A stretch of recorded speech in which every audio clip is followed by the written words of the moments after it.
అసదుద్దీన్ సూచించారు. తన రాజకీయ లబ్ధి కోసం చంద్రబాబు ఎవరినైనా మోసం చేస్తారన్నారు. సెక్యులర్ లీడర్ అయిన ఆంధ్రప్రదేశ్ ముఖ్యమంత్రి జగన్మోహన్ రెడ్డికి మద్దతుగా ముస్లింలు దళితులు ఓటు వేయాలి అంటున్న అసదుద్దీన్ ఓవైసీతో మా input editor Ismail face to face. నేపథ్యంలో పాత బస్తీలో ఎంఐఎం అధ్యక్షులు ఓవైసీ ప్రచారం చేస్తున్నారు. ఆయన ఎన్నికలకు సంబంధించి ఎలాంటి ఒపీనియన్ ఉన్నారో తెలుసుకునేటువంటి ప్రయత్నం చేద్దాం.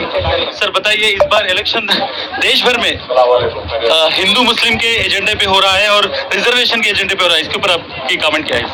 ये तो खुद प्रधानमंत्री प्राइम मिनिस्टर नरेंद्र मोदी खुद ये नैरेटिव क्रिएट करे हैं और वो अपनी नाकामी को छुपाने के लिए कल तक G20, विश्व गुरु, चंद्रयान 3, 5 ट्रिलियन इकोनॉमी सब भूल गए. अब सवाल भूल कर अब हिंदू मुस्लिम पे आ गए. ये प्राइम मिनिस्टर माइनॉरिटीज से कितना नफरत करते हैं. उनकी गारंटी एक ही है 2002 से कि माइनॉरिटीज से नफरत करो. ये उनकी गारंटी. सलाम वालेकुम. सर, ये मुस्लिम रिजर्वेशन को हटाने की बात हो रही है सर, यहाँ पे तेलंगाना में, आंध्र में और जहाँ पे भी रिजर्वेशन है, इसके ऊपर आप क्या कहेंगे सर?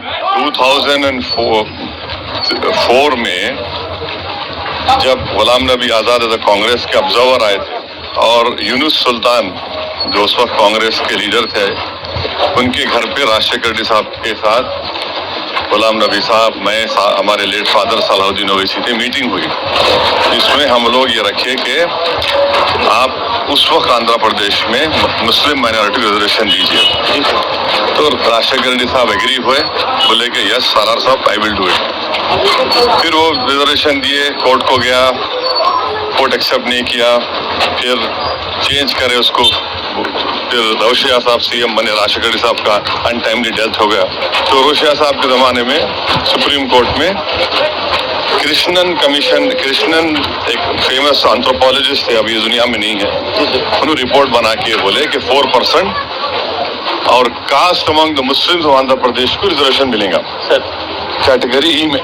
तो वो सुप्रीम कोर्ट में SLP में स्टे मिला. तो उससे आंध्र प्रदेश में बाद में तेलंगाना बना. कई मुस्लिम माइनॉरिटी के बच्चे बच्चियां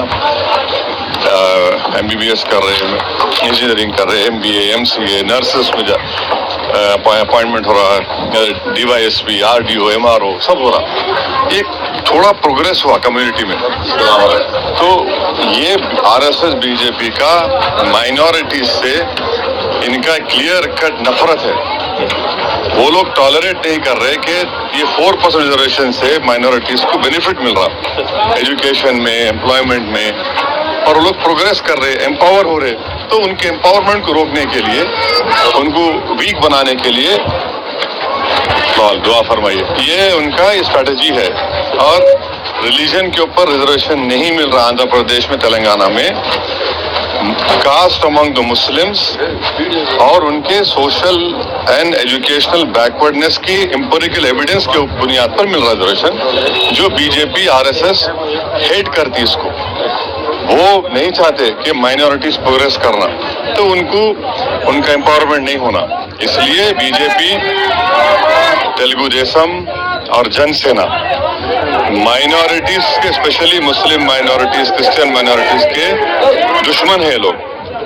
और वो लोग बीजेपी के एजेंडे के तहत काम कर रहे.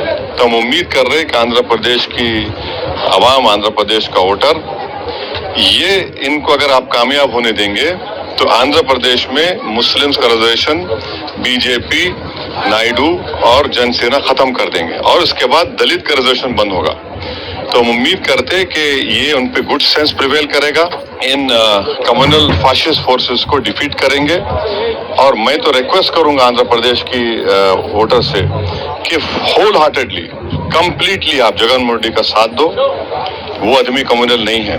ठीक है, आंध्र प्रदेश स्टेट जो बनाया गया उसके प्रॉब्लम्स हैं, तो पॉलिटिकल विजडम के तहत वो काम किए होंगे. मगर जहां तक empowerment of Dalits, empowerment of minorities का मामला है, जगनमोहन रेड्डी उस पर कॉम्प्रोमाइज नहीं करे. चंद्रबाबू नायडू हमेशा कॉम्प्रोमाइज करे.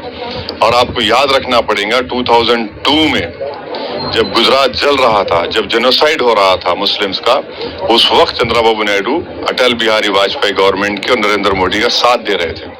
तो इनका कोई कमिटमेंट नहीं है एम्पावरमेंट का माइनॉरिटीज के लिए। Thank you so